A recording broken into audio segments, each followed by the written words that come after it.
Welcome, fellow Double Dare fans. This is going to be a three-part video. The first part, I'm going to read to you a blog post I did just about 2 years ago. It was Thanksgiving 2016, the day after the family Double Dare reunion special aired, and I'm going to read to you what at that time was a very scathing review of Family Double Dare and how I thought Nickelodeon really mocked it. And then I'm going to give you my critique of the new 2018 edition of Double Dare. And finally, I'm going to give to you my review of the event I went to tonight, which I'm actually taping this on Friday, November 2nd. This video will come out Saturday, November 3rd, of Double Dare live in Charlotte, North Carolina. Okay, so let me go ahead and get started. Again, this is from November 24th, 2016. I wrote, Family Double Dare reunion special was sorely lacking slime and fun times. Here we go. Over the last 5 years, Nickelodeon has started listening to the millennial generation, and it has put some of its most famous shows from the 1990s on its sister channel, Teen Nick, in late night hours. One of those shows is Family Double Dare, a game show chock full of trivia questions and messy, slimy physical challenges. Family Double Dare first debuted on October 6th, 1986, when yours truly was just a little over 6 months old. The show became an instant hit for Nickelodeon, and it established a linchpin for more original programming to be produced by Nickelodeon. The original run of Family Double Dare produced 525 episodes, which aired on Nickelodeon as well as Fox and on various other channels via broadcast network syndication. The last original episode aired on February 6th, 1993, but the show kept airing in reruns on Saturday mornings until the fall of 1997. I did not receive Nickelodeon at my house until the fall of 1995, but my grandmother's house, which was just a little over an hour's drive away, had cable, and I remember watching some original episodes with Mark Summers as host from as far back as I could remember, which is probably around 1990 to 1991. A new version, hosted by Jason Harris, aired in 2000, and I always watched it at 5 p.m. in the afternoon on Monday through Friday via satellite.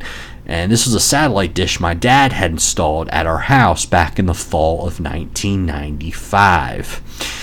I would rate the 2000 version as a 9.5 on a scale of 1 to 10.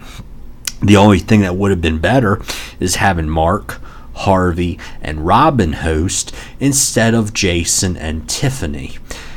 However, I thought Tiffany did a very good job providing the role of announcer. Also, Nickelodeon thought at that time that Double Dare 2000 would be best with two hosts in their late 20s to early 30s, and Mark Summers was at least, and still is, 20 years older than Jason Harris.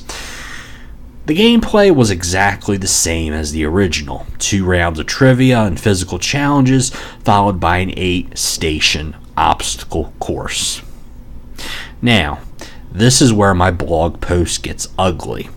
The 2016 reunion special took the 1986 to 1993 edition, as well as the 2000 version of Family Double Dare, and it diluted them with sulfuric acid.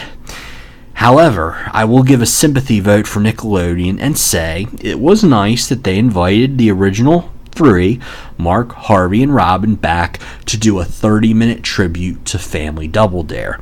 But then again, that is like saying kissing your spouse right after eating garlic bread is a positive experience. Oh sure, the kiss may be pleasurable, but the scent of garlic ruins the whole act of kissing. That is precisely what Nickelodeon did with the Family Double Dare reunion special. The first problem I have with this TV show is that Nickelodeon crams a game show and a retrospective special into a 30-minute time slot, which actually works out to be 22 minutes once you take out the commercials. An hour, though, would have been perfect. 30 minutes for retro moments, followed by 30 minutes for gameplay. Secondly, what the heck is the cast of all that doing on a Family Double Dare reunion special? Family Double Dare went off the air 2 years before all that even debuted a single episode on Nickelodeon. Thirdly, this 22-minute blunder of a special wastes a solid 3 minutes showing people pushing pies into their faces, and the reunion special has the audacity to call it the Double Dare Challenge. Actually, pies were never a part of Double Dare. That was for another show called What Would You Do?, also hosted by Mark Summers. But Double Dare was all about dumping buckets of slime on people. That was the legacy of the show. But then again, Nickelodeon left 99.9% of this legacy concept behind when they relocated their studios from Orlando, Florida to Southern California in 2005. By the way, that previous sentence I just read to you is for a whole other blog post on another day. Let's go ahead and get back to the world of Family Double Dare. Question. How many shows is Nickelodeon trying to do in 22 minutes of airtime? If you said 4, you're right. We have a Double Dare game show, a Double Dare retrospective show, as well as all that, and What Would You Do? The first 9 minutes of this reunion show is retrospective stuff.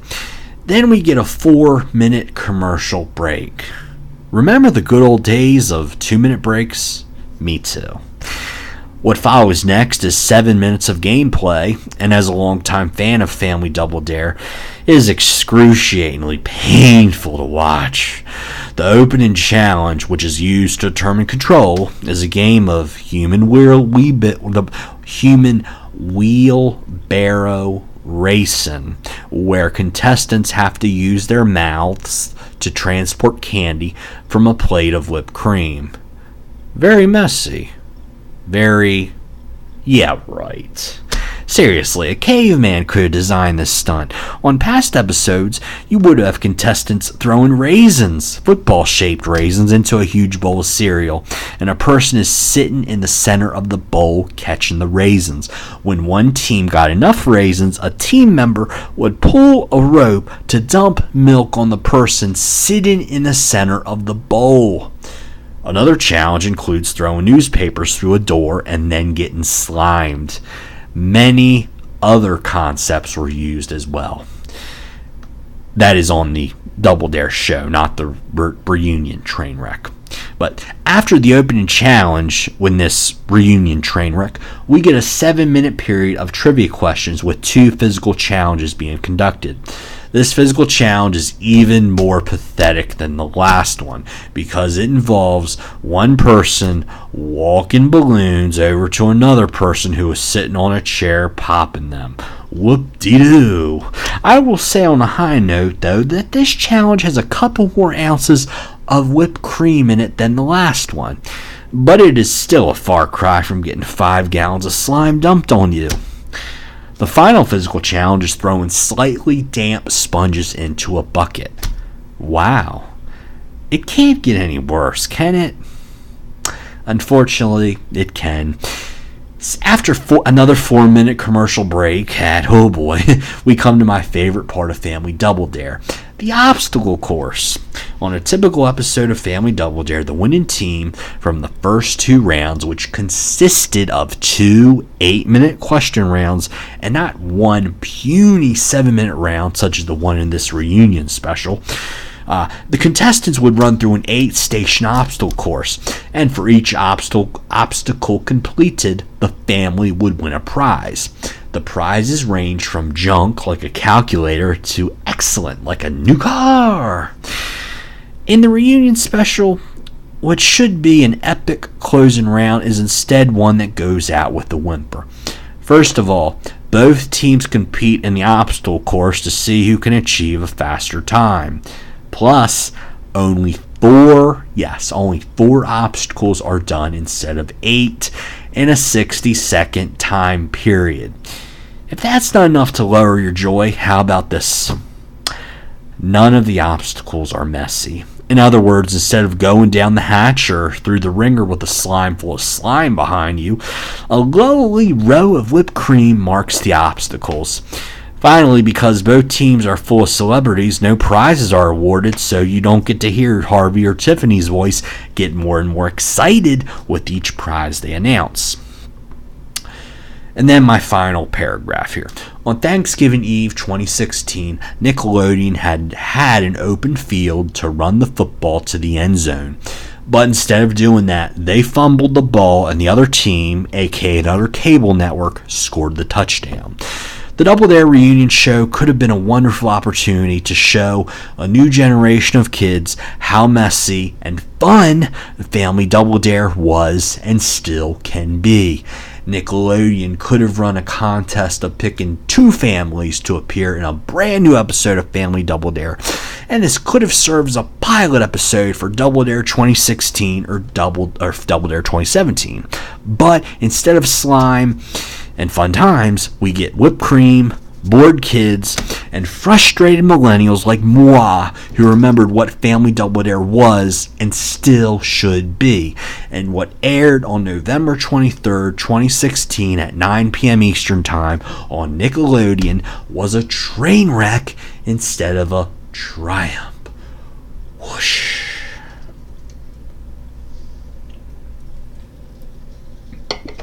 Okay. That was pretty brutal. However, though, as I say, it's always darkest before the dawn. And right around the 1st of May, earlier this year in 2018,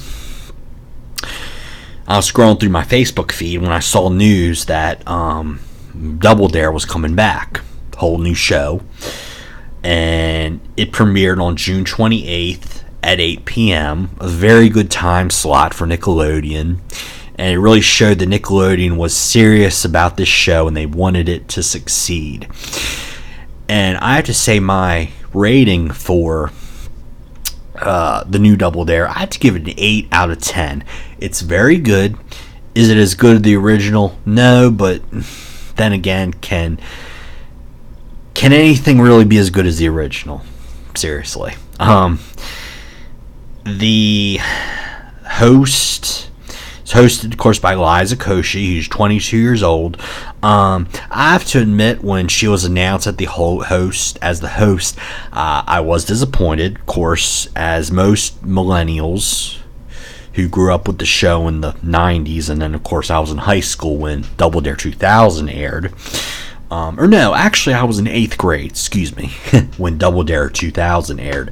I went Mark, but she turned out to be a lot better host than I thought she was. She, number one, keeps the game flowing, and has a really good rapport with the contestants, too. Mark Summers, he is with the show. Of course, he's the announcer, which is fine. The one thing I will say, though, is... Okay, there are 2 things that really bug me about the new edition. One is probably nothing you or I can do about, which is the commercial breaks.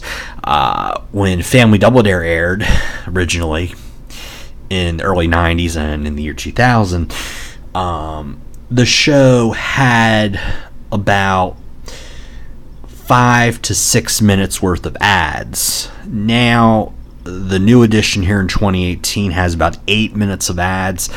The good thing is they still kept the round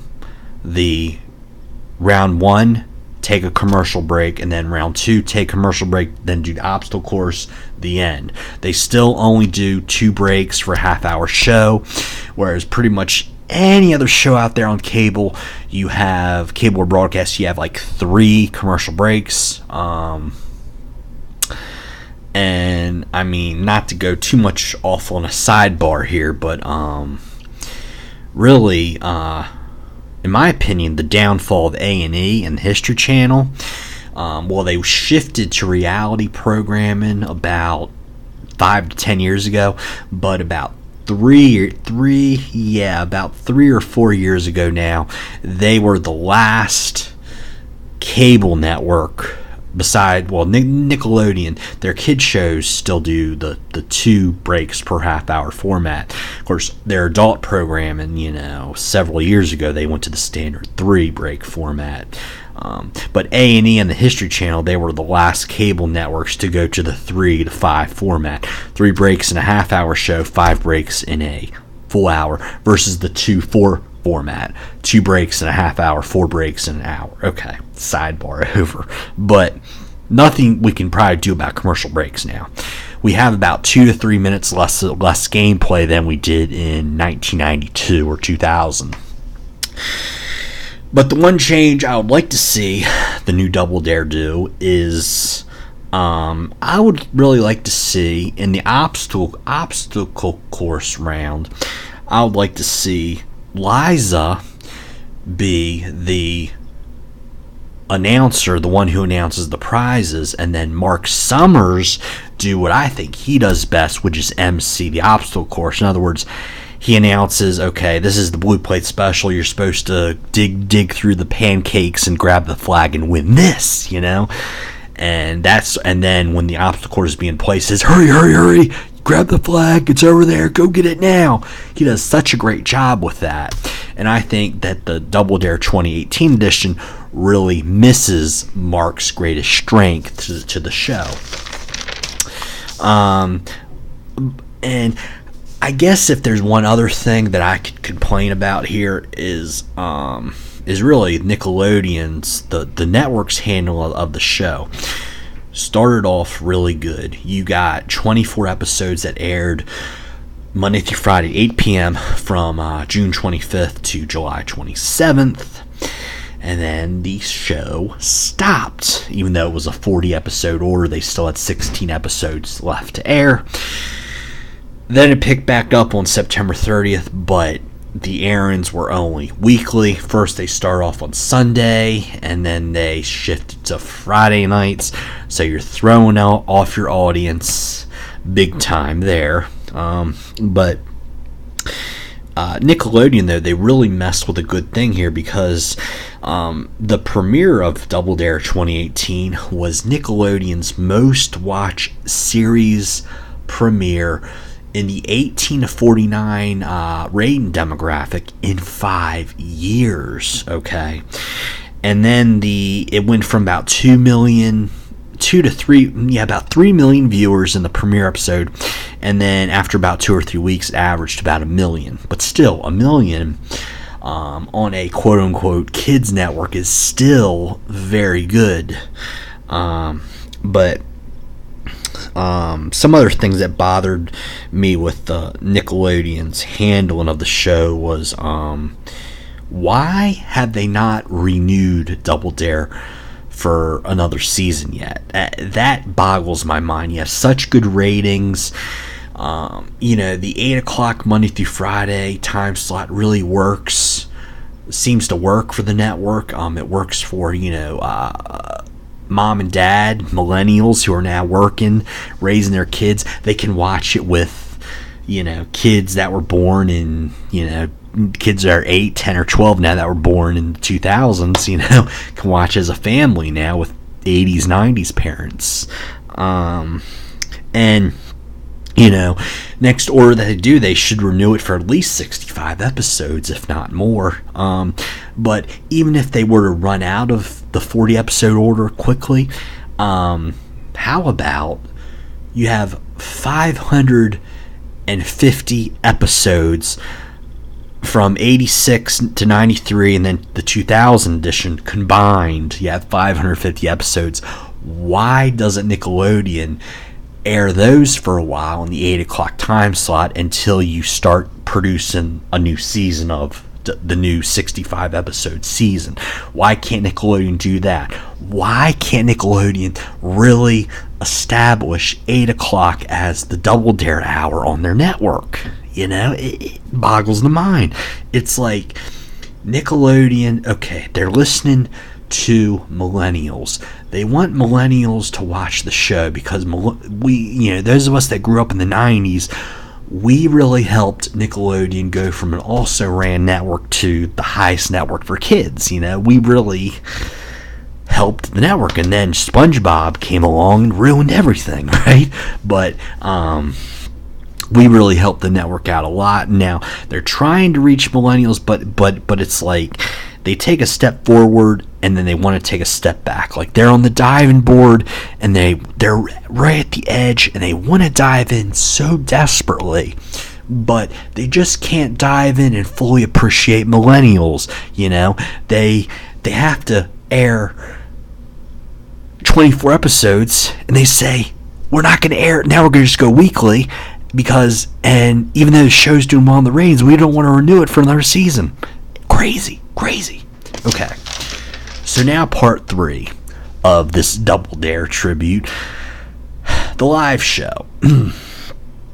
I was very happy when this live show was announced back in August. And me living in Greensboro, North Carolina, a very central location, there were 2 shows in North Carolina. One was in Fayetteville, the other was in Charlotte. They were both the same week. Makes sense, of course. But because this Double Dare live tour is traveling all around the country as far as I know. But after the original Family Double Dare ended in February of 93, they still had the live tour go on for a couple more years. But still, it's been 23 years since the live tour was out. But I first wanted to go to the Fayetteville show because it was being held at this arena that was right off of I-95, and the one in Charlotte was more like in the central part of Charlotte, kind of the teeth, the big city. Bleh. But then Hurricane Florence happened, and I was skeptical, as to whether or not, would I buy tickets, and then would the show still go on, take off from work, would the show still go on? So I was like, okay, well, Charlotte's about the same distance from Greensboro as Greensboro to Fayetteville, so why not just go to Charlotte, which I did. And let me tell you, the live show wildly exceeded, and grossly exceeded, pun intended, my expectations. And my expectations for this were very lofty, if not a little bit unrealistic, but still pretty lofty. I got there, the doors open at 6:30. Walked in. The one complaint that I have to tell you is the souvenirs had for sale was basically a little t-shirt stand. You had to stand in line, go up to the counter, and do that stuff. It wasn't like an actual store, which I was kind of bummed about. I was hoping there would be some souvenirs, maybe some DVDs of classic episodes, that kind of thing, but just tight t-shirts. But then I got to the the Ovens Auditorium, as they call it, and they had a screen in the center, and they did about 10 minutes of classic clips from the show of obstacle courses and physical challenges, as well as they had like 4 trivia questions, and I answered 3 out of the 4 right. The only one I got wrong was the one about Robin's assistant. Apparently there was an assistant named Dave who was always seated to Mark's right during the 86 to 93 seasons. But I did know in the 92 season that Robin's assistant was named Chris, but I did not know they had an assistant named Dave. So pretty cool, huh? And let's see. The show started right on time at 7:30, which I was very pleased about because, how many times have you been to a show or a political event or a meeting or whatever, and you're always like me, you're very punctual, you always get there a few minutes early, find your seat, get settled in, and the show starts 10 or 15 minutes late, and you feel like, you could have done a million other things with that 15 minutes you could have spent waiting, right? I mean, really. But no, this show started, like, right on time. Okay, maybe 7:31 or 7:32, but still, that, to me, for a entertainment show, that's on time. Let's see.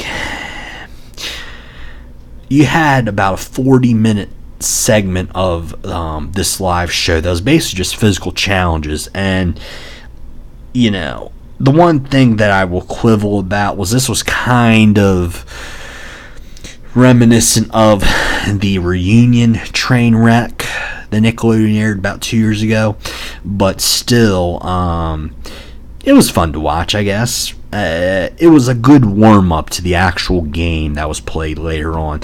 But this first segment, you had like egg toss, sponge toss. But my favorite was they had a married couple up there, and they had been married, I think, for like 7 years. And but they had a challenge where they had to transport an orange using just their neck, and this was the kids were laughing, I was laughing, of course. The adults were thinking that it looked like they were in some sexual play, if you know what I mean, for this particular stunt.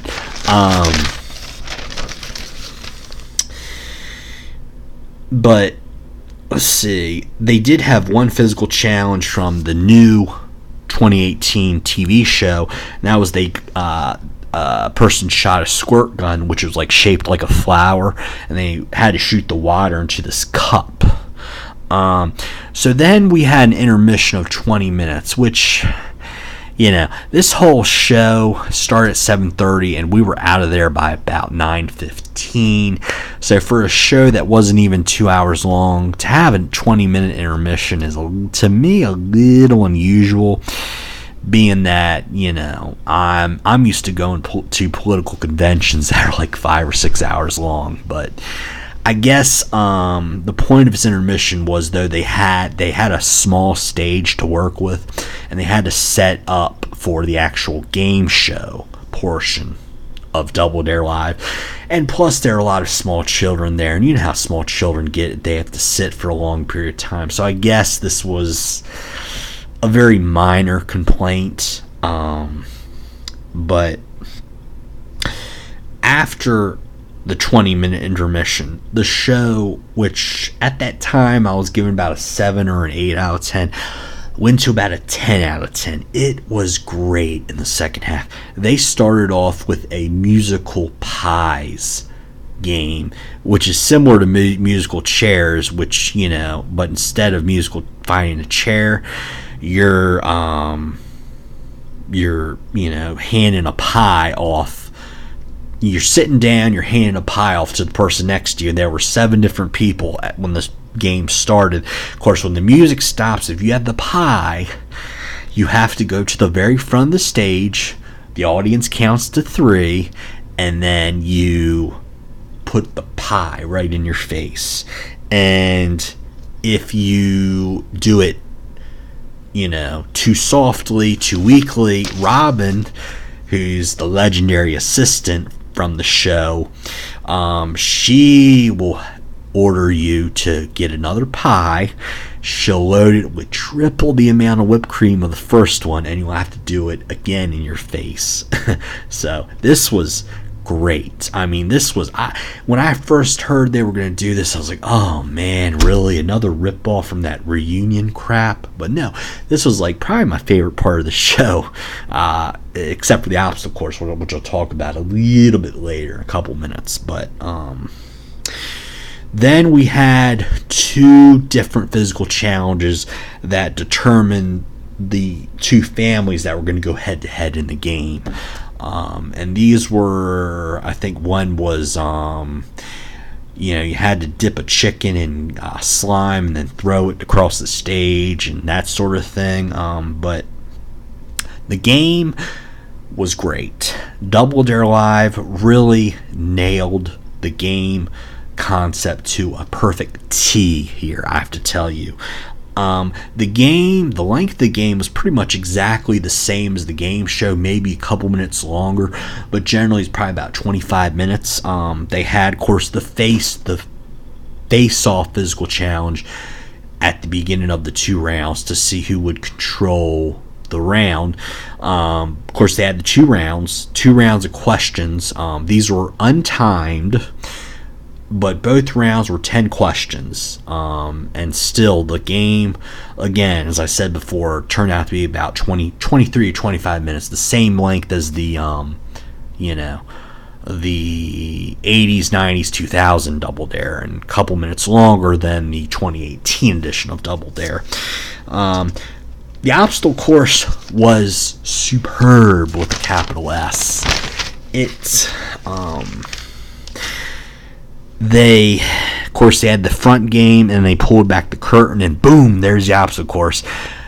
And guess what? It had 8 obstacles. That was the first thing I was looking for, because remember the reunion train wreck? I said they had 4 obstacles, and they did this fastest time BS. No, this was 8 obstacles in 60 seconds, exactly the same as the TV show.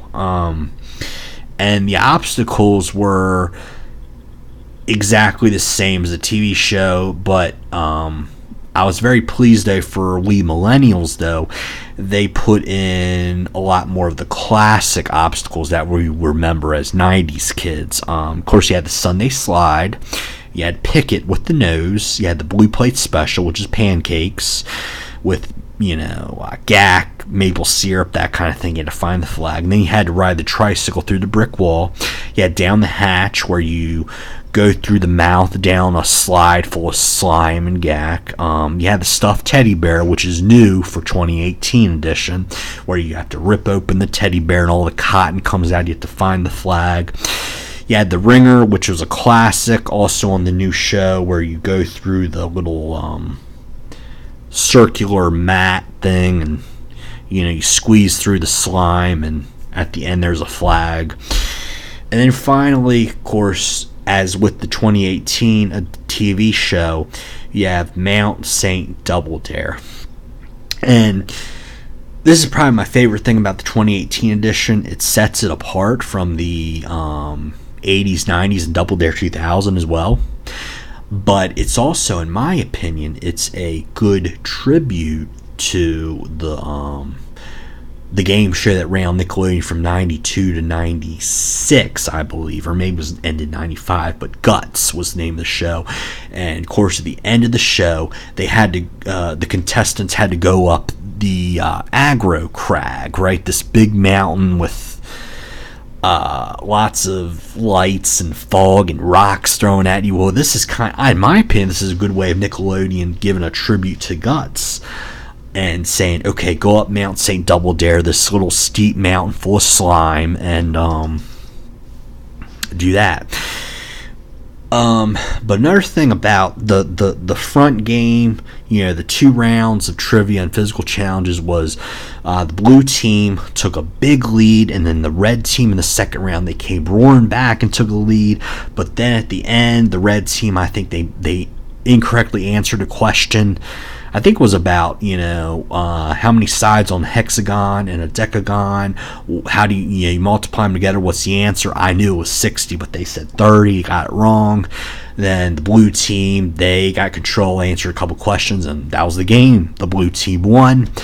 They went to the obstacle course, and they were neck and neck. Like 30 seconds in the obstacle course, they were halfway in, and I was like, okay, it's going to be close. They just might make it, right?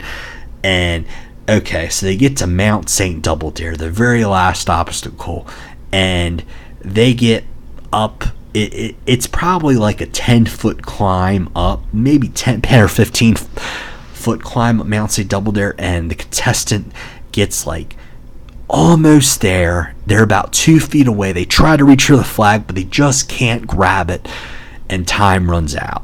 So they were like a foot, half a foot from winning the whole enchilada, right? But they were just short.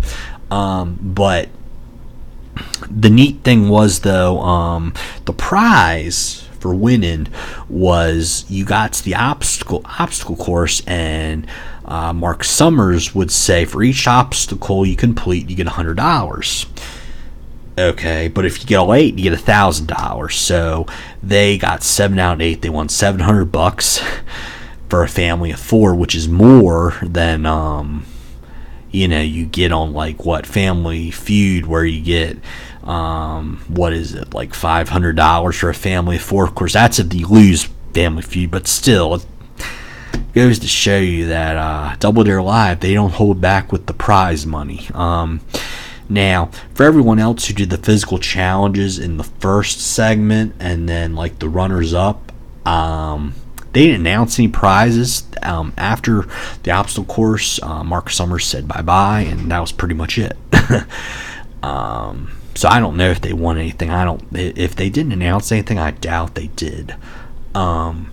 So that was my 3-part video analysis of this whole Double Dare thing. We had the reunion show review, my review of the 2018 TV show, and then the 2018 live show. I hope you enjoyed it. If you're wondering why I did not take any video of this and post on YouTube, is because it was strictly prohibited in the rules that's on the website. Now, there are some people on YouTube who decide to break the rules and take video of and put it on their channel, but I'm not all about that. I'm all about following the rules because I want to see Double Dare, especially the live show, succeed. And to me, it just stinks there's people out there who just want to put it on their YouTube page and not play by the rules. So I hope that I did a good job explaining the live show. Please, I strongly encourage you, if you're even slightly a fan of Family Double Dare, definitely go out and see it. They're going to be touring at least through 2019, maybe even longer. We'll see. Maybe they'll come back to North Carolina and I'll go see them again. Who knows? But anyway, for the Conservative Pelican, I'm Bobby Crawford. Thanks for watching.